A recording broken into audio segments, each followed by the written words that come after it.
ಸೌಜನ್ಯ ಪ್ರಕರಣ ಬಹುದೊಡ್ಡ ಚರ್ಚೆಯನ್ನು ಹುಟ್ಟುಹಾಕಿರುವಂತಹ ಸಂದರ್ಭದಲ್ಲಿ ಸಾಕಷ್ಟು ತನಿಖೆಗಳ ನಂತರವೂ ಕೂಡ ಆರೋಪ ಮುಕ್ತನಾದರೂ ಕೂಡ ನನ್ನನ್ನು ಪದೇ ಪದೇ ಈ ಪ್ರಕರಣಕ್ಕೆ ಸೇರಿಸಲಾಗ್ತಿದೆ ಅನ್ನುವಂತಹ ಕಾರಣಕ್ಕೆ ಈ ಪ್ರಕರಣದ ಕೇಂದ್ರ ಬಿಂದುವಾಗಿ ಚರ್ಚಿತವಾಗಿರುವಂತಹ ವ್ಯಕ್ತಿ ಉದಯ್ ಕುಮಾರ್ ಜೈನ್ ಅವರು ಮಹತ್ವದ ನಿರ್ಧಾರಕ್ಕೆ ಬಂದಿದ್ದಾರೆ ಅನ್ನುವಂತಹ ಸುದ್ದಿ ಈಗ ಮೇನ್‌ಸ್ಟ್ರೀಮ್ ಮಾಧ್ಯಮಗಳಲ್ಲೂ ಕೂಡ ಪ್ರಸಾರ ಆಗ್ತಿದೆ. ಈ ಸಂಕಟ ಅನುಭವಿಸೋಕ್ಕಾಗ್ತಿಲ್ಲ, ನನಗೆ ದಯಾಮರಣ ಕೊಡಿ ಅಂತ ರಾಷ್ಟ್ರಪತಿಗಳಿಗೆ ಅವರು ಅರ್ಜಿ ಬರೆದಿದ್ದಾರೆ ಅನ್ನುವಂತಹದ್ದು ಒಂದು ಕಡೆ ವಿಚಾರ.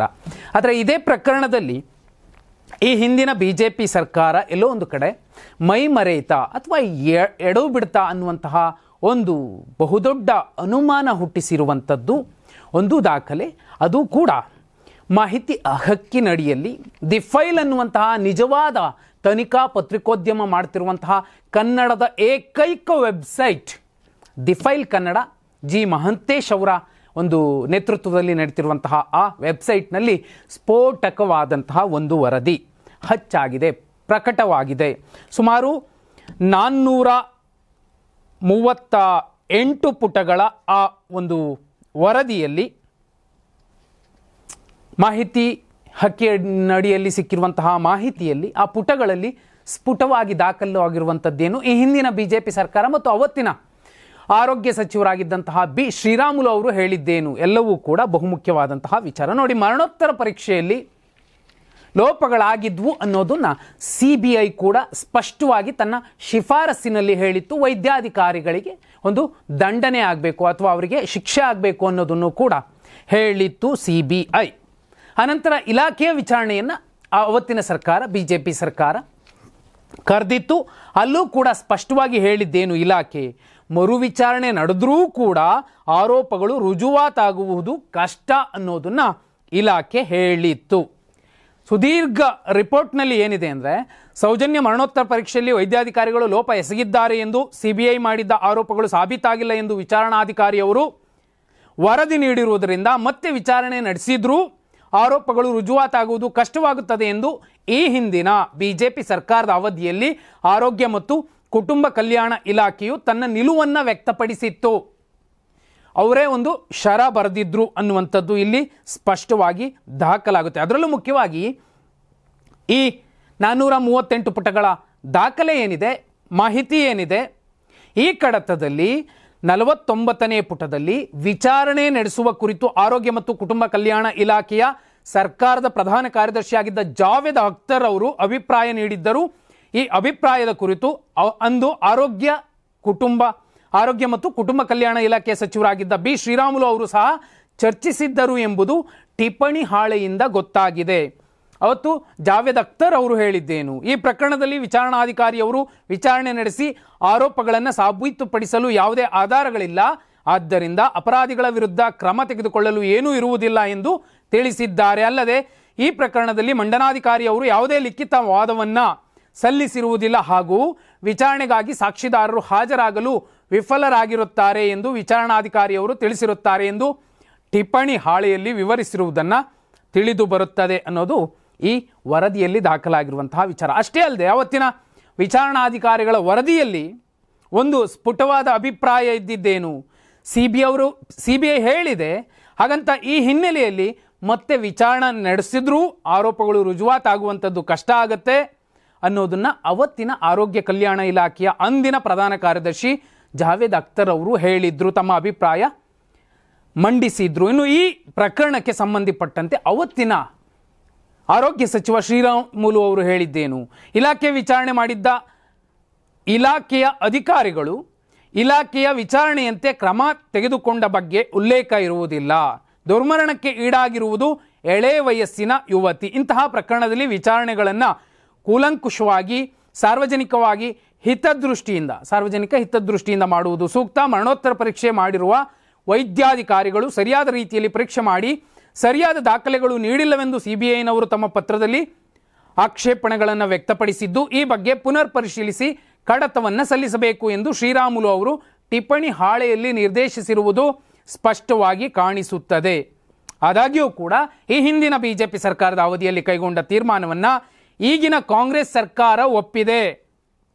ಇನ್ನೊಂದ್ಸಲ ತನಿಖೆ ಆಗಬೇಕು ಅನ್ನುವಂಥದ್ದು ಅಲ್ಲದೆ ವಿಚಾರಣೆ ವರದಿ ಆಧರಿಸಿ ಡಾಕ್ಟರ್ ಆದಮ್ ಉಸ್ಮಾನ್ ಅವರಿಗೆ ನಿವೃತ್ತಿಯ ಸೌಲಭ್ಯಗಳನ್ನು ಬಿಡುಗಡೆಗೊಳಿಸಲು ಆದೇಶಿಸಿತ್ತು. ಇದಕ್ಕೆ ಈಗಿನ ಆರೋಗ್ಯ ಸಚಿವ ದಿನೇಶ್ ಗುಂಡೂರಾವ್ ಅವರು ಅನುಮೋದಿಸಿದ್ರು ಅನ್ನೋದು ಆದೇಶದಿಂದ ತಿಳಿದು ಬಂದಿದೆ.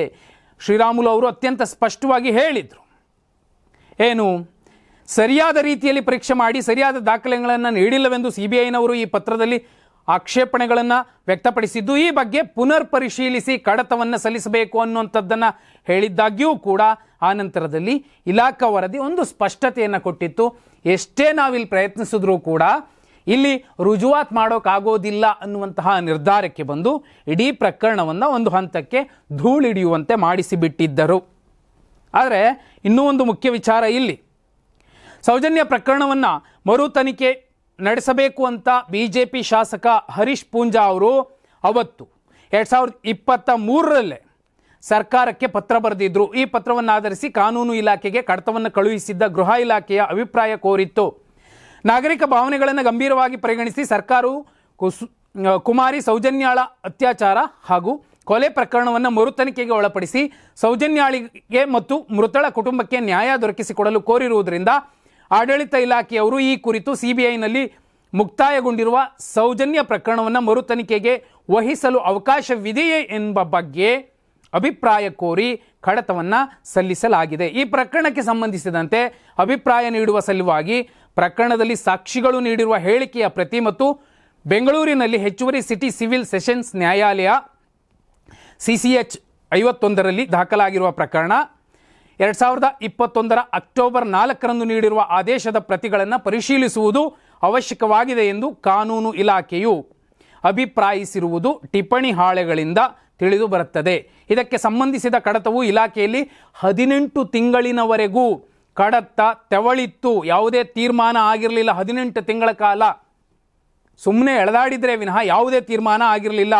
ಸೌಜನ್ಯ ಪ್ರಕರಣವನ್ನು ಮರು ತನಿಖೆ ನಡೆಸುವ ಸಂಬಂಧ ರಾಜ್ಯ ಅಡ್ವೊಕೇಟ್ ಜನರಲ್ ಕಚೇರಿಯಿಂದ ಯಾವುದೇ ಅಭಿಪ್ರಾಯವನ್ನು ನೀಡಿರಲಿಲ್ಲ ಆ ಹಿಂದಿನ ಸರ್ಕಾರವೂ ಕೂಡ. ಸೌಜನ್ಯ ಕೊಲೆ ಪ್ರಕರಣವನ್ನು ಕೊನೆಯದಾಗಿ ತನಿಖೆ ನಡೆಸಿರುವ CBI ಸಂಸ್ಥೆಯೇ ಕೈಗೊಂಡಿದ್ದರಿಂದ ಮರು ತನಿಖೆ ನಡೆಸುವ ಅಭಿಪ್ರಾಯವನ್ನು CBIನಿಂದಲೇ ಪಡೆಯಬೇಕು ಎಂಬ CID DGP ಆಗಿದ್ದ ಡಾಕ್ಟರ್ AM ಸಲೀಂ ಅವರು ಅಭಿಪ್ರಾಯ ನೀಡಿದ್ದರು. ಮೃತ ವಿದ್ಯಾರ್ಥಿನಿ ತಂದೆ ಚಂದ್ರಪ್ಪಗೌಡ 2018ರಲ್ಲಿ ಪ್ರಕರಣದ ಮರು ತನಿಖೆಗೆ CBIಗೆ ನಿರ್ದೇಶನ ನೀಡಬೇಕೆಂದು ಕೋರಿ ಸಲ್ಲಿಸಿದ್ದ ಅರ್ಜಿ ಕುರಿತು ಸುದೀರ್ಘ ವಾದ ಪ್ರತಿವಾದ ಆಲಿಸಿದ್ದ ನ್ಯಾಯಮೂರ್ತಿ KN ಸೋಮಶೇಖರ್ ಅವರಿದ್ದ ಏಕಸದಸ್ಯ ಪೀಠ ಅರ್ಜಿಯನ್ನು ಈಗಾಗಲೇ ವಜಾಗೊಳಿಸಿದೆ. ಪ್ರಕರಣವನ್ನು ಮೊದಲಿಗೆ CID ಅನಂತರ CBI ತನಿಖೆ ನಡೆಸಿತ್ತು. ಪ್ರಕರಣದಲ್ಲಿ ಸಾಕ್ಷಿಗಳಾಗಿರುವ ಧೀರಜ್ ಜೈನ್, ಮಲಿಕ್ ಜೈನ್ ಮತ್ತು ಉದಯ್ ಜೈನ್ ವಿರುದ್ಧ ಸಂಶಯ ವ್ಯಕ್ತಪಡಿಸಿ ಅರ್ಜಿದಾರರು ಮರು ತನಿಖೆಗೆ ಆದೇಶಿಸಲು ಕೋರಿದ್ದರು. ಆ ಶಂಕೆಯನ್ನು ಪುಷ್ಟೀಕರಿಸುವ ಯಾವುದೇ ಸಾಕ್ಷ್ಯಾಧಾರ ಒದಗಿಸಿಲ್ಲ. CBI ಸರಿಯಾಗಿಯೇ ತನಿಖೆಗೆ ನಡೆಸಿದ್ದು ಮತ್ತೆ ತನಿಖೆ ನಡೆಸುವ ಅಗತ್ಯವಿಲ್ಲವೆಂದು ನ್ಯಾಯಪೀಠ ಆದೇಶಿಸಿರುವುದನ್ನು ಸ್ಮರಿಸಬಹುದು ಅನ್ನುವಂಥದ್ದು ಇಡೀ ರಿಪೋರ್ಟ್ನಲ್ಲಿರುವಂತಹ ಒಂದು ಸಾರಾಂಶ. ನೋಡಿ, ಒಂದು CBIಯೇ ಶಿಫಾರಸು ಮಾಡಿತ್ತು, ಅವತ್ತು ಮರಣೋತ್ತರ ಪರೀಕ್ಷೆ ಸರಿಯಾಗಿ ಆಗಿಲ್ಲ, ಒಂದಷ್ಟು ಲೋಪಗಳಾಗಿವೆ ಅನ್ನೋದನ್ನು.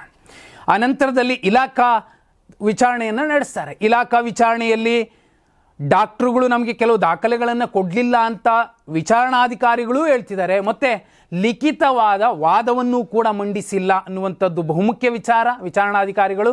ಇದರ ಜೊತೆಯಲ್ಲಿ ಇಡೀ ಪ್ರಕರಣವನ್ನು 18 ತಿಂಗಳ ಕಾಲ ಅದನ್ನು ಮರು ತನಿಖೆ ಕೊಡಬೇಕೋ ಬೇಡವೋ ಅನ್ನುವಂಥದ್ದನ್ನು ಎಳೆದಾಡ್ಕೊಂಡು ಓಡಾಡಿದ್ರು ಅನ್ನುವಂಥದ್ದು, ಇವೆಲ್ಲ ಅಂಶಗಳು ಕೂಡ ಎಷ್ಟು ಸಾಧ್ಯವೋ ಅಷ್ಟು ಈ ಪ್ರಕರಣಕ್ಕೆ ತೀವ್ರವಾಗಿ ನ್ಯಾಯ ಸಿಗಬಾರ್ದು ಅನ್ನುವ ಉದ್ದೇಶದಿಂದ ಮೇಲ್ನೋಟಕ್ಕೆ ಇದೆಲ್ಲ ಆಯ್ತಾ ಅಂತ ಅನಿಸ್ಬಿಡುತ್ತೆ. ಆ ಹೆಣ್ಣುಮಗಳ ಕುಟುಂಬ ಅವರು ಆ ಪ್ರಕರಣವನ್ನು ನೋಡಿ ಇನ್ನುಳಿದವರು ಎಷ್ಟು ಹೆದರ್ಕೊಂಡಿದ್ರು, ಬೆಚ್ಚಿ ಬಿದ್ದಿದ್ರು, ಅಥವಾ ಈ ಹಿಂದಿನ ಪ್ರಕರಣಗಳ ರೀತಿ ಇದು ಹೋಗುತ್ತೆ ಅನ್ನುವಂತಹ ಒಂದು ಮನಸ್ಥಿತಿಗೆ ಬಿದ್ದು ಬೇಡವೇ ಬೇಡಪ್ಪ ನಮ್ಮ ಪಾಡಿಗೆ ನಾವು ಇರೋಣ ಅನ್ನುವಂತಹ ಸ್ಥಿತಿಗೆ ಎಲ್ಲರೂ ಬಂದುಬಿಟ್ಟಿದ್ರು. ಅಲ್ಲಿ ಇಡೀ ವ್ಯವಸ್ಥೆ ಅವು ಸಾಮೂಹಿಕ ಸನ್ನಿಯ ರೀತಿಯಲ್ಲಿ ಈ ಪ್ರಕರಣವನ್ನು ನೋಡ್ತೋ.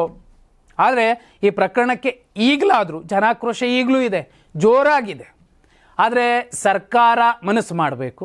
ಒಂದು, ಈಗಾಗಲೇ ಕುಸುಮಾವತಿಯವರು ಕೂಡ ದೂರು ಕೊಟ್ಟಿದ್ದಾರೆ, SIT ಕೊಟ್ಟಿದ್ದಾರೆ, ಸುಪ್ರೀಂ ಕೋರ್ಟ್ಗೆ ಹೋಗಿದ್ದಾರೆ ಎನ್ನುವಂತಹ ಚರ್ಚೆಗಳ ಮಧ್ಯೆ ಇಡೀ ಸುದ್ದಿ ಇರುವಂಥದ್ದು. ಒಂದು, ಈ ಹೆಣ್ಣುಮಕ್ಕಳಿಗೆ ನ್ಯಾಯ ಸಿಗಲೇಬೇಕು ಅನ್ನುವಂತಹ ಸ್ಥಿತಿಯಲ್ಲಿ ಯಾಕಂದರೆ ಇಡೀ ವಾತಾವರಣ, ಈ ಪ್ರಕೃತಿ ಅನ್ನುವಂತಹ ತಾಯಿ ಕೂಡ ಆ ಹೆಣ್ಣುಮಗಳ ಪರವಾಗಿ ನಿಂತಿರೋ ರೀತಿಯಲ್ಲಿ ಕಾಣಿಸ್ತಿದೆ.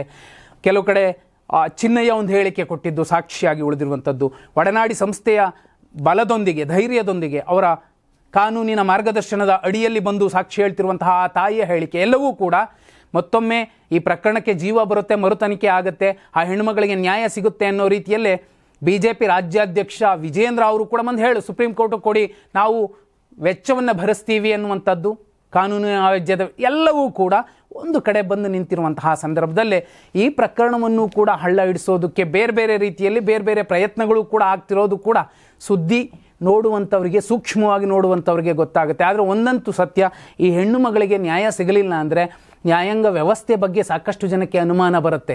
ಆದರೆ ಸಾಕ್ಷ್ಯಾಧಾರಗಳನ್ನು ಸರಿಯಾದ ರೀತಿಯಲ್ಲಿ ಸಬ್ಮಿಟ್ ಮಾಡಿದ್ರೆ ನ್ಯಾಯ ವ್ಯವಸ್ಥೆ ಕೂಡ ಅದನ್ನು ಪುರಸ್ಕರಿಸಿ ನ್ಯಾಯ ಕೊಟ್ಟೇ ಕೊಡುತ್ತೆ.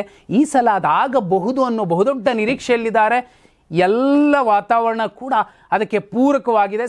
SIT ತನಿಖಾಧಿಕಾರಿಗಳು ಒಂದು ವೇಳೆ ಇದನ್ನು ಮರುತನಿಖೆ ಮಾಡದೆಯೂ ಕೂಡ ಸಂಬಂಧಪಟ್ಟ ಸಾಕ್ಷ್ಯಗಳನ್ನು ತಮ್ಮ ವರದಿಯಲ್ಲಿ ಸಬ್ಮಿಟ್ ಮಾಡಿಕೊಟ್ರೆ ಅದನ್ನೂ ಕೂಡ ಕೋರ್ಟ್ ಪರಿಗಣಿಸಬಹುದು, ಈ ಪ್ರಕರಣಕ್ಕೆ ನ್ಯಾಯ ನೀಡಬಹುದು.